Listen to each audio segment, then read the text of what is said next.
May kasama ka ba or balinghoy? Tara, wala na patumpig-tumpig pa dahil ngayong araw na ito ay gagawa tayo ng napakasarap na panghimagas na kasaba cake with yema toppings. Tara, simulan na natin.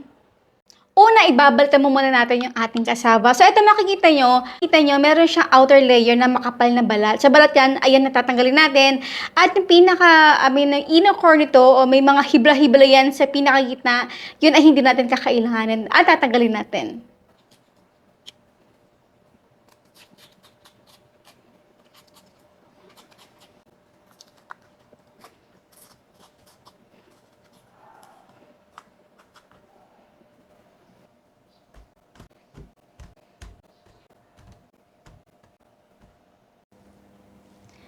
Then, ito ay huhugasan natin.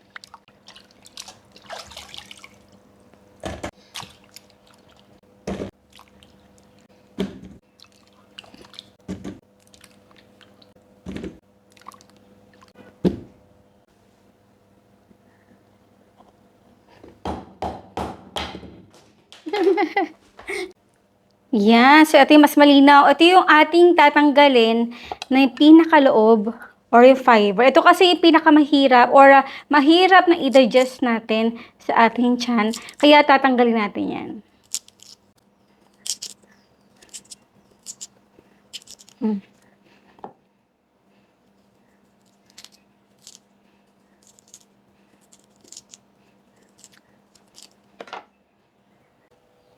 At ang ating next step, meron tayong dalawang paraan. So, ito yung isa, ay kukudkurin natin ito sa pinakapinong tools na katulad nito. Ito talaga yung pangkasaba ko na pangkudkod.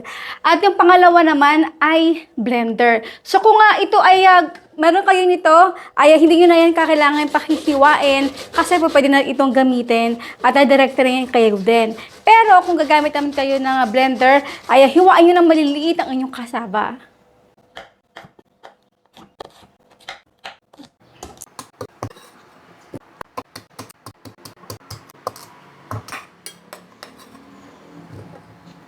Next ay, ito ay i-blender na natin.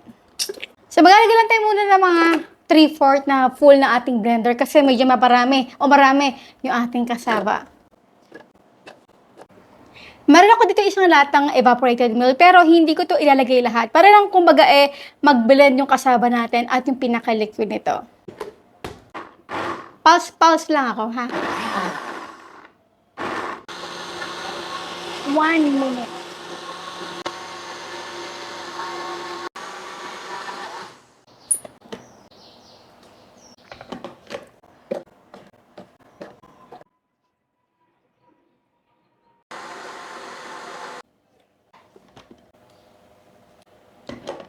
Ubus na yung aking evaporated milk, kaya naman ngayon ay gagamitin ko yung coconut milk na nasa lata.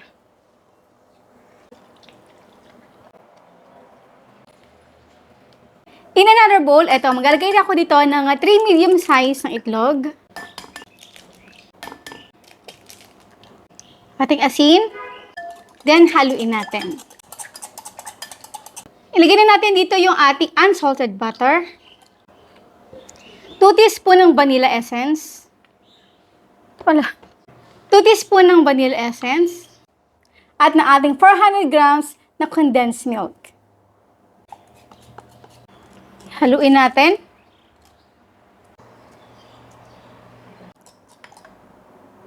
Eto na. Ihahalo na natin ito dito.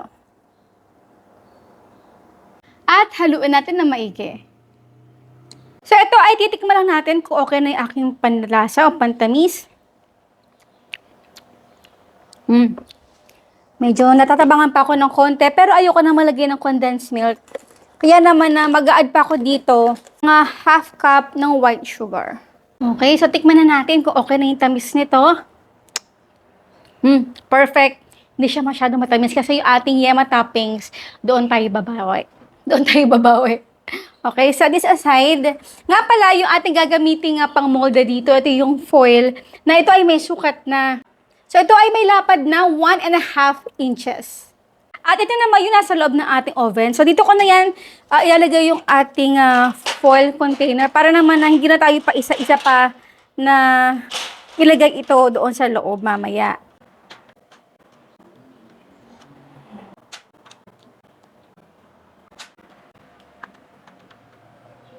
bago natin ito isalang, make sure na naparihitan natin yung ating oven over 180 degrees Celsius. Up and down po yung init for at least 15 minutes para tama yung init nito kapag salang natin.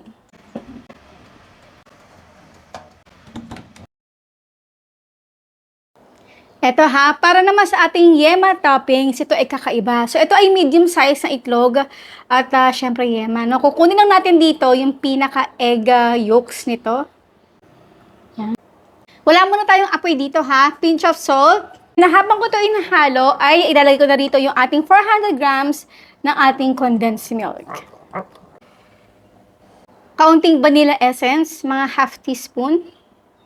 At ng ating isang lata or 400 ml na coconut cream. So, kakaiba to pero napakasarap at napaka-malinamnam.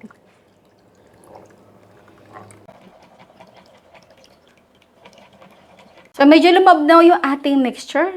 Normal lang yan. Kapag mamaya ay umiinit na ito, ay papalapot naman po ng papalapot. Pero hindi natin iyon na kailangan na gawin kasi habang ito'y lumalamig, ay lalapot din naman ito. So, after 10 minutes natin ito niluluto over medium-low heat. At kapag ganito na yung consistency niyan, ay patayin na natin yung ating apoy. Hayaan lang itong lumamig at habang tayo ay binibake yung ating cassava cake.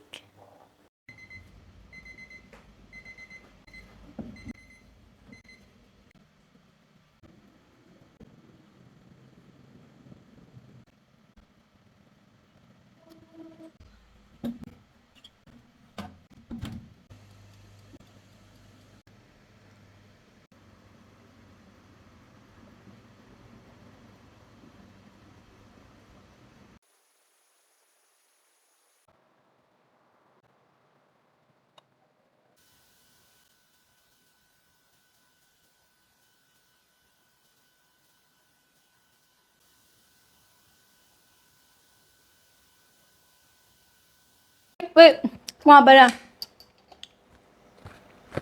Nakagawa nga pa tayo ng 6 na pirasong foil food container. So, hindi ko na nasukat. Ito na susukatin ko yung pinakatakip nito. Ito ay may sukat na, nakikita nyo, 8 by 5.5 inches yung kanyang takip. So, 6 eksakto. Nakagawa tayo pati pinaka-yema coconutty toppings natin. Kain po tayo ng ating napakasarap, creamy na cassava cake with yema fillings. Tignan nyo guys, napakaganda talaga. Tignan nyo yung pinaka-yema fillings natin. Kain po tayo.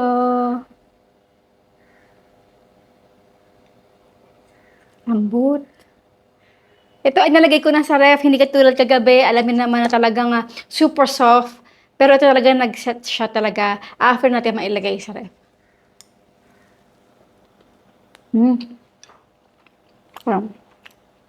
Ha?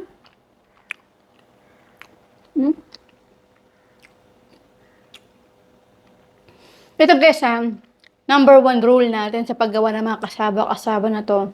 Right after natin ito maluto, huwag na huwag yung titikman.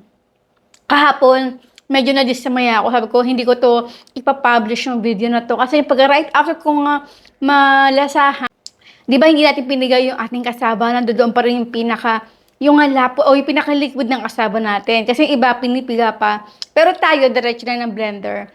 Yun nga, huwag yun gagawin na kainin agad-agad right after nyo maluto kasi meron itong aftertaste. Pero, kapag naman ito ay napahinga ng mga at least 2 to 3 hours at nailagay sa ref, mawawala na yung lahat. Talagang napakasarap, mas creamy pa. Kinalabasan nung ating asaba cake, hindi siya tumagas.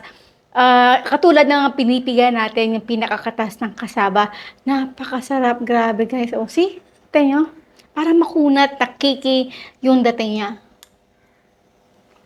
Yung timpla ng ating cake, talagang inaksakto ko, talagang hindi siya matamis.